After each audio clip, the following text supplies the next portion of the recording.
Emily Carter never imagined that an ordinary Tuesday afternoon would become the beginning of the worst week of her life. She had just finished locking the doors of Bayside Elementary School in Sarasota, Florida, where she taught 5th grade.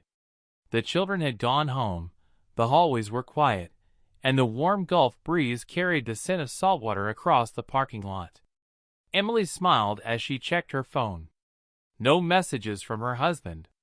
That wasn't unusual anymore.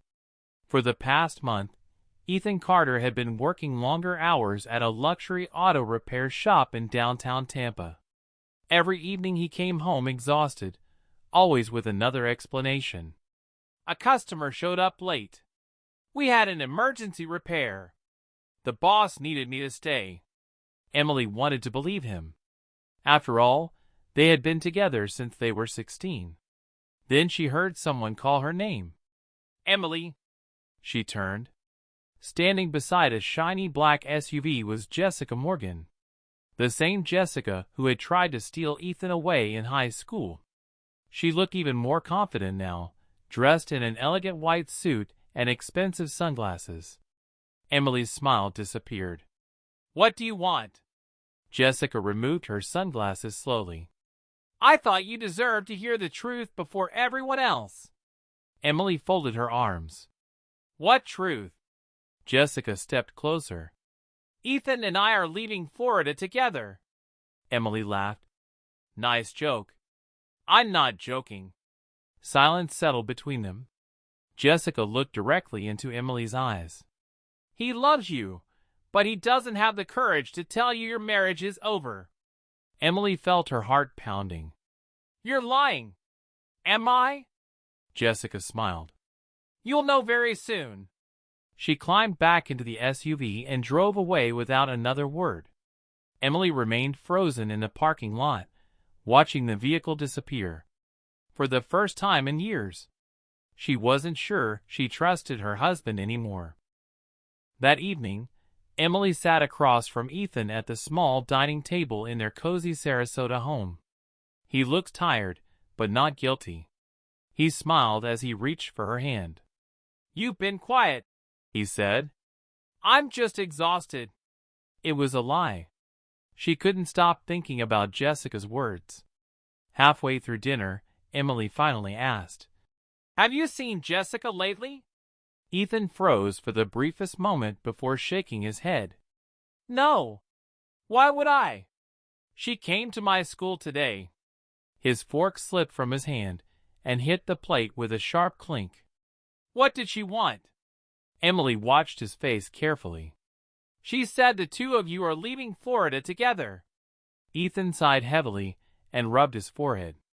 I knew she'd try something like this. So you have been talking to her. He looked away. She showed up at the shop a few weeks ago. I told her it was over before it even started. Before what started? He hesitated. Emily felt her stomach tighten. I made a mistake, he admitted quietly. It lasted less than a month. I ended it because I realized I was about to lose everything that mattered. The room became painfully silent. So, you really cheated on me? I did. I'm sorry. Emily stood and walked toward the kitchen window. Outside, palm trees swayed gently in the evening breeze, but inside, her world was falling apart. Ethan stepped closer. I love you, Emily. Jessica means nothing to me. She wanted to believe him. More than anything. Because she had been hiding a secret of her own. That very morning, she had taken a pregnancy test. It was positive. She had planned to surprise Ethan that weekend. Now she wasn't even sure he deserved to know. Just then, his phone buzzed on the table. The screen lit up. Jessica Morgan calling. Emily stared at the glowing screen. Jessica Morgan calling. Neither of them moved. The ringing echoed through the silent kitchen until Ethan grabbed the phone and rejected the call. It's over, he said firmly. I have nothing left to say to her. Emily wanted to believe him, but doubt had already settled deep inside her heart. Then why does she keep calling? I don't know. Really? He nodded. I blocked her last week. She must be using another number. Emily looked at him for several long seconds. You've lied to me once already. I know. And now you expect me to trust you again? I expect you to give me a chance. She sighed and looked away. I need time. Ethan quietly picked up his jacket. I have the night shift tonight. We can talk when I get home tomorrow morning. Without another word, he walked out the front door. Emily listened as his truck disappeared down the street. Only then did she place a trembling hand on her stomach. I'm pregnant, she whispered. The words filled the empty house. Tears rolled down her cheeks. She had imagined telling Ethan in a completely different way, wrapped in a tiny gift box with baby shoes inside. Instead, she couldn't even look him in the eyes. Late that night, unable to sleep, Emily remembered something Jessica had said before driving away. Have you ever checked whether Ethan is actually at work? Emily had never questioned him before. The repair shop was nearly an hour away in Tampa, and money had always been tight. Driving there just to satisfy her fears seemed ridiculous. But now, nothing felt impossible anymore. She opened her laptop and searched for the shop's phone number. Her finger hovered over the call button. After a long hesitation, she pressed it. A sleepy voice answered. Suncoast European Auto Repair. Emily swallowed. Hi. I'm trying to reach Ethan Carter. There was a brief pause. I'm sorry, ma'am, the man replied. Ethan isn't working tonight. Emily felt the blood drain from her face. What do you mean he isn't working? The man on the phone sounded confused. He took 5 days off. Said he had a family emergency. Emily thanked him, hung up, and slowly lowered the phone. A family emergency? Ethan hadn't mentioned taking any vacation. He had looked her in the eyes just an hour earlier and claimed he was heading to work. Her chest tightened. Maybe Jessica had been telling the truth. Maybe Ethan really was leaving her. Emily barely slept that night. Every possible explanation raced through her mind. By sunrise, she had made a decision. Ethan had told her he was leaving on a business trip the following evening from Tampa Union Station. She would go with him. She would tell him about the baby. And she would finally learn the truth. The next morning, her phone buzzed. Ethan, running late. Don't wait for me at home. Meet me at the station around 6. She stared at the message for several seconds. It didn't even mention coming home first. That wasn't like him. Emily hurried through the day, but traffic heading toward Tampa was worse than usual. An accident on Interstate 75 had brought everything to a crawl. By the time her rideshare reached the station, the departure announcement was already echoing across the platform. Ethan! She called his name, but the crowd swallowed her voice. She caught one last glimpse of him stepping onto the train. He turned for only a second. Their eyes met. Emily raised her hand, but before she could reach him, the train doors closed. Seconds later, it rolled away. She stood alone on the platform, wondering if she had just watched her husband disappear from her life forever. Emily remained on the platform long after the train had disappeared. People rushed past her with rolling suitcases, laughing, arguing, checking their phones. Life continued as if nothing had happened. For Emily, everything had changed. She reached into her purse for a tissue but froze. Her wallet was gone. Panic swept over her. She searched every pocket before dropping to one knee to check beneath a nearby bench. Nothing. Excuse me. A small voice interrupted her.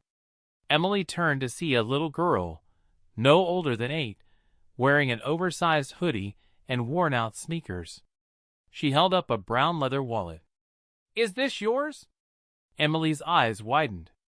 Yes. She quickly opened it. Her driver's license was still inside, along with every credit card and a photo of her and Ethan taken on Clearwater Beach years earlier. Nothing was missing. "Thank you," Emily said, smiling for the first time that day.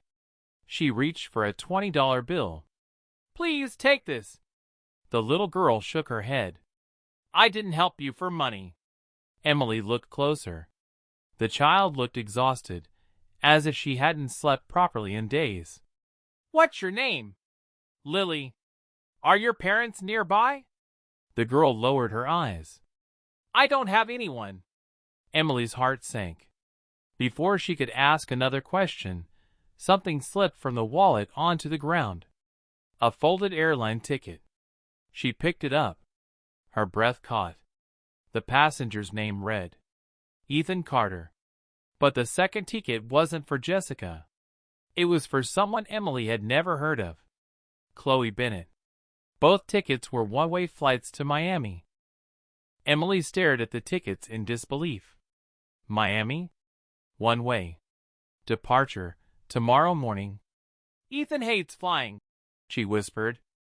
Ever since his father had died in a helicopter crash during a hurricane rescue mission, Ethan had refused to board any aircraft. So why had he bought plane tickets? And who was Chloe Bennett? "Lily," Emily asked gently, "where did you find my wallet?" "Near the train," the little girl replied. "It slipped out of your purse when you waved goodbye." Emily nodded absent-mindedly. Her thoughts were racing. Jessica had claimed Ethan was leaving with her. Instead, he was traveling with a woman Emily had never even heard of. Nothing made sense anymore. She looked back at Lily. "Have you eaten today?" The girl hesitated before quietly shaking her head. Emily checked the time. She could worry about Ethan later.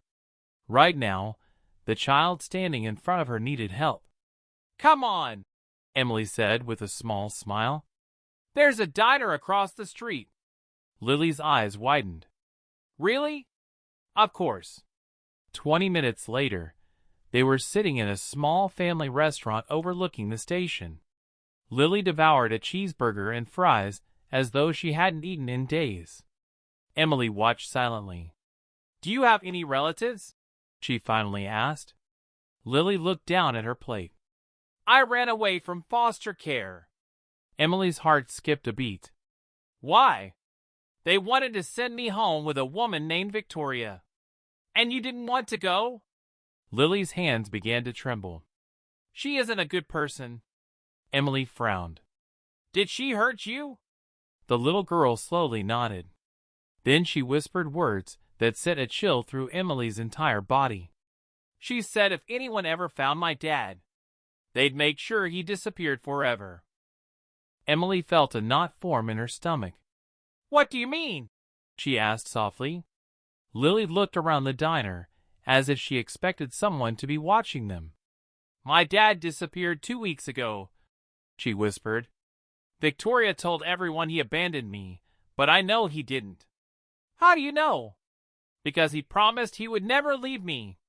Emily reached across the table and gently squeezed the girl's hand. "Do the police know?" Lily shrugged. "I ran away before they could send me back." Emily couldn't stop thinking about the airline tickets. A missing husband. A frightened child. A mysterious woman named Chloe. Now another dangerous woman named Victoria. It all felt strangely connected. Her phone suddenly rang. The caller ID made her heart race. Jessica Morgan. After a long hesitation, Emily answered. "What do you want?" Jessica sounded furious. "Where's Ethan?" Emily blinked. "I was about to ask you the same thing. Don't play games with me," Jessica snapped. "He disappeared yesterday. He stopped answering my calls." Emily frowned. "I thought the two of you were leaving together." "What?" Jessica laughed bitterly. "He'd promised we'd start over, then vanish without a word."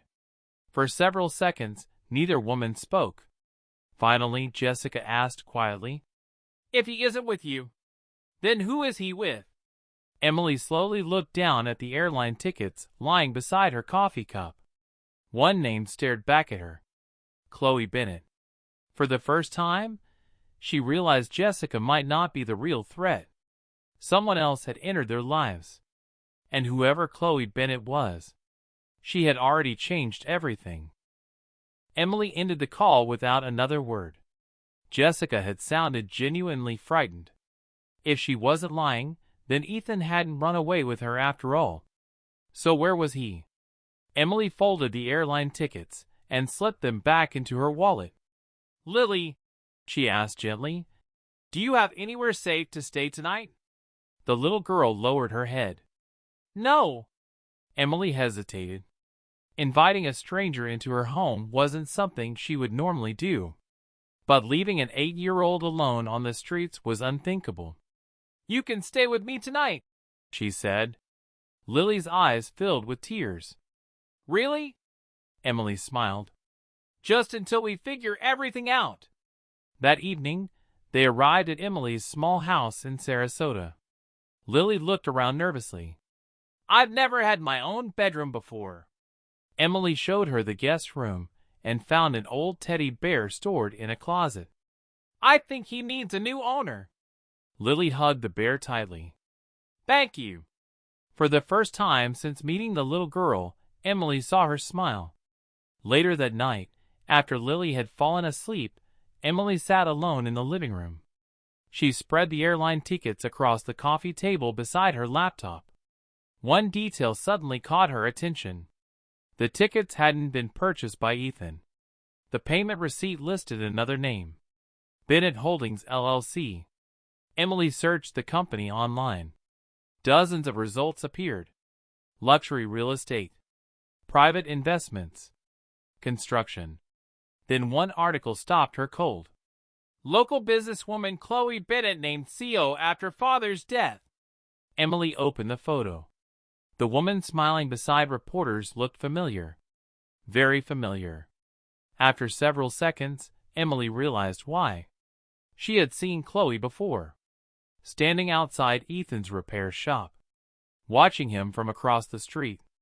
And suddenly, every lie Ethan had told began to feel like only a small piece of a much darker story. Emily couldn't sleep. She kept staring at the article about Chloe Bennett until nearly 2 in the morning. According to several news reports, Chloe had inherited millions after her father's sudden death and now controlled one of Florida's fastest-growing real estate companies. Why would someone like her be secretly traveling with Ethan? Nothing added up. The next morning, Emily was awakened by the sound of her phone ringing. It was the manager from Ethan's repair shop. "Mrs. Carter, we're trying to reach Ethan. He never showed up for work after requesting leave, and now one of our customers says his car has disappeared." Emily frowned. "What do you mean disappeared?" "The keys were signed out under Ethan's name the day before he left." After ending the call, Emily felt even more uneasy. This wasn't just about an affair anymore. Something far more serious was happening. Just then, Lily walked into the kitchen, still holding the teddy bear. "I had a bad dream," she whispered. Emily poured her a glass of orange juice. "Do you remember anything else about Victoria?" Lily hesitated. "She wasn't alone." "What do you mean?" "There was another lady with red hair." Emily's heart skipped. "Did you hear her name?" Lily nodded slowly. "Chloe." The glass nearly slipped from Emily's hand. "The same Chloe?" "I think so." Lily looked frightened. "They kept talking about someone's inheritance." Emily froze. Inheritance. Chloe Bennett. A missing husband. None of it could be a coincidence anymore. Then the doorbell rang. Emily walked carefully to the front door and looked through the peephole. A tall man with tired gray eyes stood on the porch. When she opened the door, he spoke before she could. "My name is Daniel Brooks." His voice trembled. "I'm looking for my daughter." Lily ran into the hallway. "Dad!" Lily burst into tears and threw her arms around the man standing in the doorway. "Dad!" Daniel dropped to his knees and hugged her so tightly that neither of them could speak for several seconds. Emily quietly stepped back, giving them space. Finally, Daniel looked up. "I'm sorry for showing up like this," he said, "but I've been searching everywhere." Lily wiped her eyes. "I knew you'd come." Daniel smiled weakly before turning to Emily. "Thank you for protecting my daughter." Emily nodded. "She told me someone named Victoria wanted to take her." Daniel's expression changed instantly. "Then we're already running out of time." He stepped inside and closed the door. "My wife died 3 years ago," he began. "A few months later, I met Victoria Hayes. She seemed kind, until she slowly took control of my life." Emily listened without interrupting. "She convinced everyone I was sick. Then she started giving me medication every day." "What kind of medication?" "I don't know. But it made me weak, confused, unable to think." Daniel's hands trembled. "I finally realized she wasn't trying to help me." Emily felt chills run down her spine. "What was she after?" "My company." He looked toward Lily. "And everything my daughter will inherit one day." Emily suddenly remembered the article about Chloe Bennett. "Does Victoria know Chloe?" Daniel nodded slowly. "They've worked together for years." The room fell silent. Then Daniel said something that made Emily's heart stop. "I overheard them talking before I escaped." He swallowed hard. "They mentioned your husband by name." "Ethan?" Daniel nodded. "They said once Emily Carter was gone, no one would stand between them and the inheritance." Emily stared at Daniel in disbelief. "That's impossible." "I wish it were," he replied. "They talked about you as if your death had already been planned." Emily slowly sat down. "My husband would never." Her voice faded. "Would he?" Daniel reached into his backpack and removed a small notebook. "I escaped 2 nights ago. Before I left, I wrote down everything I heard." Emily opened it. Several names were listed. Victoria Hayes, Chloe Bennett, Ethan Carter. Beneath them was a single sentence. "After Emily signs the inheritance papers, she'll never leave Florida alive." Emily's hands began to shake. "I don't even have an inheritance." Daniel looked at her with sympathy. "Are you sure?" Emily thought about her late father. They hadn't spoken in years. After her grandmother died, she cut ties with that side of the family completely. "As far as I know, he left me nothing." Daniel sighed. "Then they know something you don't." Just then Emily's phone vibrated. Unknown number. She answered cautiously. "Emily?" It was Ethan. His voice sounded frightened. "Please don't hang up." "Where are you?" "I can't explain over the phone." "You disappeared." "I know." "I'm trying to save you." Emily almost laughed. "Save me? From what?" There was a long silence. Finally Ethan whispered, "They're watching me. My every move. If I try to run, they'll kill both of us." Before Emily could answer, the call suddenly ended. A second later, another message appeared on her screen. "Don't trust anyone. They're already close." At that exact moment, someone knocked on the front door. Daniel motioned for Emily to stay back. "I'll get it." He moved quietly toward the front door and looked through the peephole. "No one." Emily frowned. "What?" Daniel slowly opened the door. A small cardboard box sat on the welcome mat. Nothing else. He carefully carried it inside and placed it on the kitchen table. "There could be something dangerous inside." Emily nodded nervously. Daniel lifted the lid. Inside lay a brand new smartphone, a flash drive, and a folded sheet of paper. Emily unfolded the note. "If you're reading this, you still have a chance. Trust the files. Burn this letter. No signature." Daniel plugged the flash drive into Emily's laptop. A single video appeared. The recording showed the parking lot behind Ethan's repair shop. The timestamp was from 4 days earlier. Emily watched as Ethan climbed into a black SUV. Moments later, Chloe Bennett entered from the opposite side and handed him a thick envelope. The camera had no sound, but their expressions said enough. Neither of them looked happy. Then another person stepped into view. Victoria Hayes. She pointed directly at Ethan. He shook his head. Victoria stepped closer and slapped him across the face. Emily gasped. The video continued. Victoria opened the envelope. Bundles of cash spilled onto the hood of the SUV.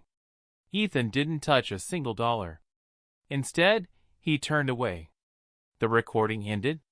Daniel replayed the final seconds. Look! Emily leaned closer. Just before the screen went black, Ethan silently mouthed 3 words toward the hidden camera. Help my wife. Neither of them spoke. If Ethan had truly been part of the conspiracy, why did he look like a man trapped against his own will? Before Emily could answer that question, the new phone suddenly rang. The caller ID displayed only 1 word. Ethan. Emily answered immediately. Ethan? His breathing was heavy. You watched the video, didn't you? Yes. Listen carefully. I never wanted any of this. Emily closed her eyes. Then why did you leave? Because Victoria gave me 2 choices. He paused. Help them, or watch you die. Emily's hands trembled. So you chose them? No. I chose time. What does that mean? I pretended to cooperate so I could figure out how to stop them. Daniel listened silently from across the room. Ethan continued. Chloe recruited me because she believed I knew how to reach you. Who is Chloe? Victoria's business partner. They've been stealing inherited properties for years. Emily's heart pounded.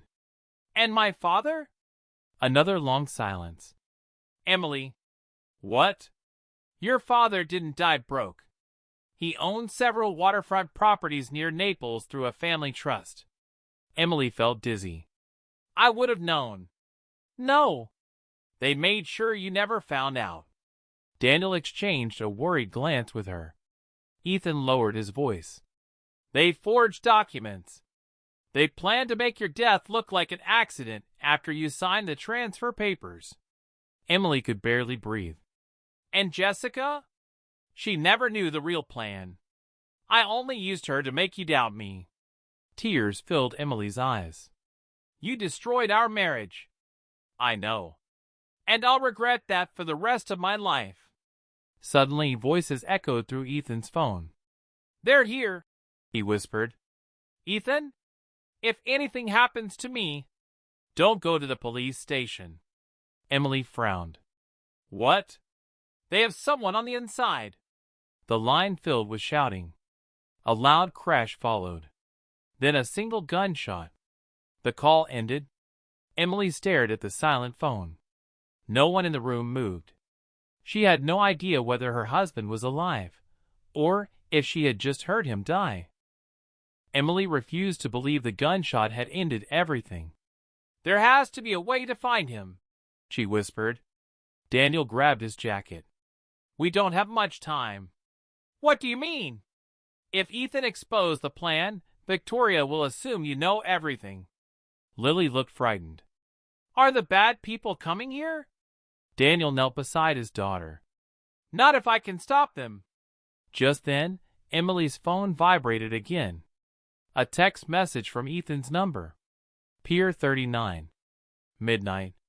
Come alone. Trust no one. Emily frowned. Could he have sent this? Daniel shook his head. Or someone took his phone. For several seconds, neither of them spoke. Finally, Emily looked out the window. A black SUV was parked across the street. It hadn't been there before. Its headlights were off. The engine was running. Someone was watching the house. Daniel noticed it too. They found us. Emily's pulse quickened. What do? We leave now. Within minutes, they slipped out the back door, crossed 2 neighboring yards, and reached Daniel's pickup truck parked in the next street. As they pulled away, the black SUV suddenly started moving. "They're following us," Emily said. Daniel glanced into the mirror.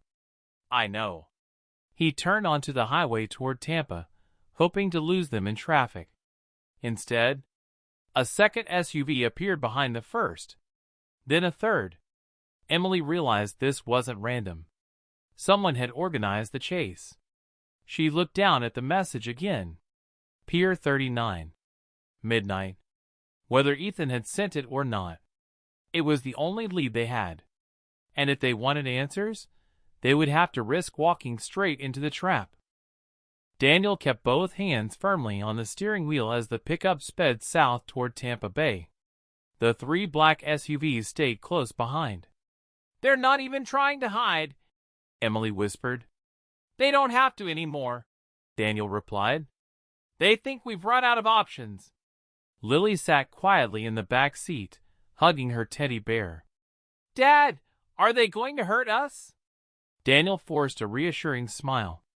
"Not while I'm here." Emily looked at the dashboard clock. 11:27 p.m.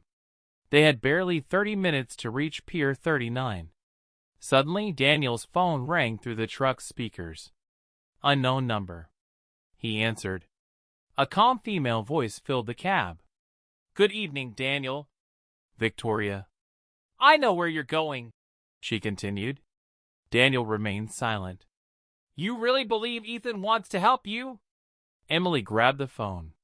"What did you do to him?" Victoria laughed softly. "The better question is, what did he do to deserve my trust?" Emily's heart pounded. "If you've heard him, he made a very expensive mistake." The line went quiet for a second. "Turn around now, Emily. This is your last chance." Emily tightened her grip on the phone. "Never."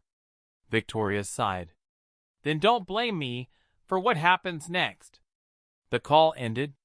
Seconds later, headlights flashed behind them.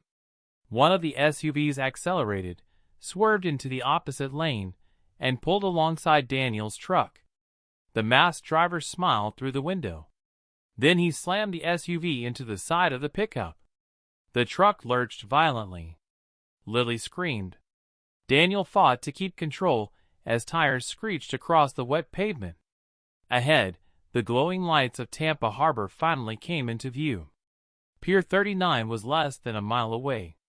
But unless they could lose their pursuers, they might never make it there alive.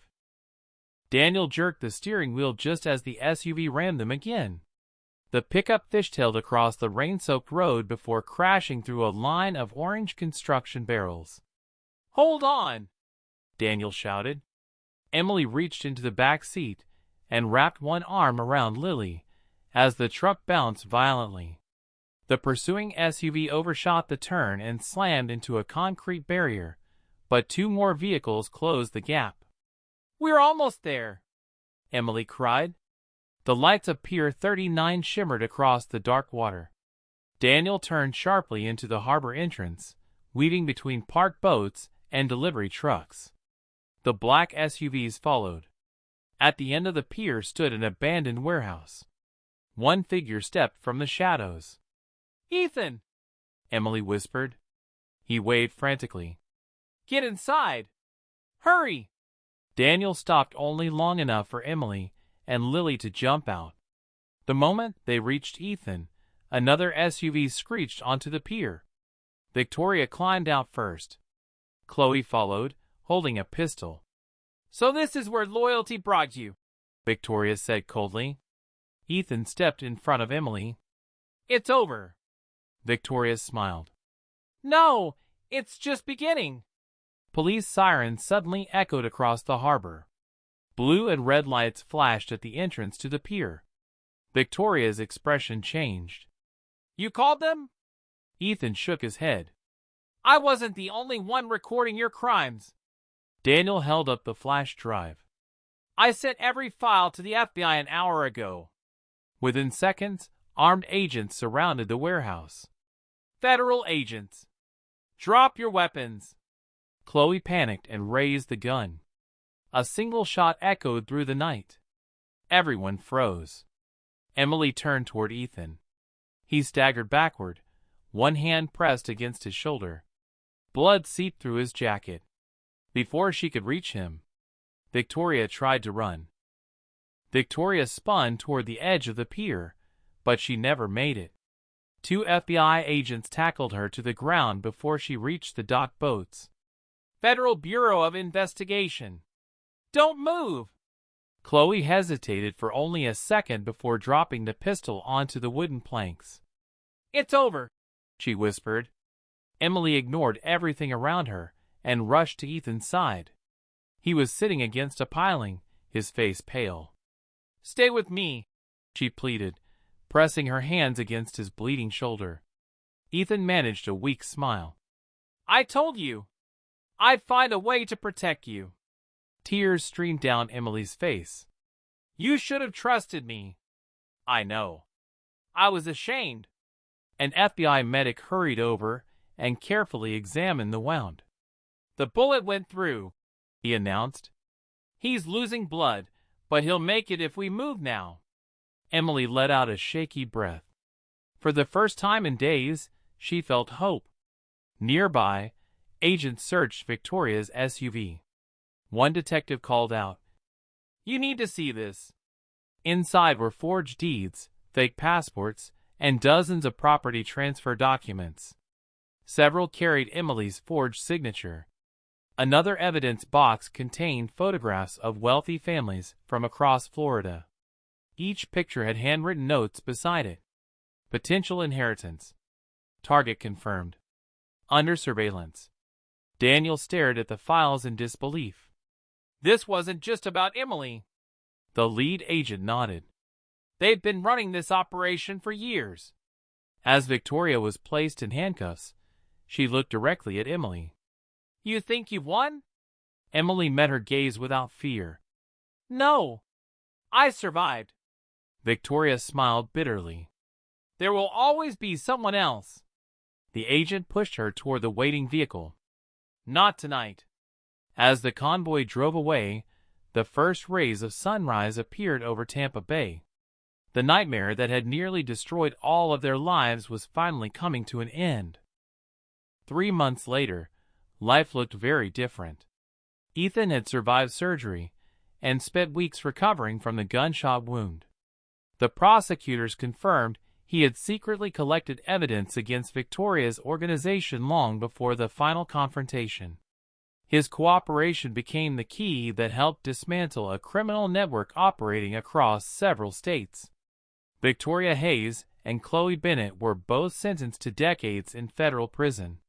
Investigators recovered millions of dollars in stolen properties and uncovered forged inheritance documents linked to dozens of victims. Emily finally learned the truth about her own family. Her late father had never abandoned her financially. Before his death, he had placed several waterfront properties in a trust that legally belonged to her. The criminals had planned to steal everything by forging her signature after staging her death. Instead, every property was returned to its rightful owner. Daniel regained full custody of Lily, who no longer feared waking up in an unfamiliar place. She visited Emily almost every weekend, insisting they bake chocolate cookies together. One sunny afternoon, Ethan stood beside Emily on Clearwater Beach. I'm not asking you to forget, he said quietly. I'm asking for the chance to earn your trust again. Emily looked toward the ocean. The pain of betrayal would never completely disappear. But people could change. Some earned forgiveness. Others didn't. She reached for Ethan's hand. One day at a time. He smiled through tears. 9 months later, Emily gave birth to a healthy baby boy they named Noah. As Ethan held his son for the first time, he finally understood that honesty was worth more than any fortune. Some families are broken by secrets. Others survive because they choose the truth. For the Carter family, the hardest chapter of their lives had finally become the beginning of a better story. The end.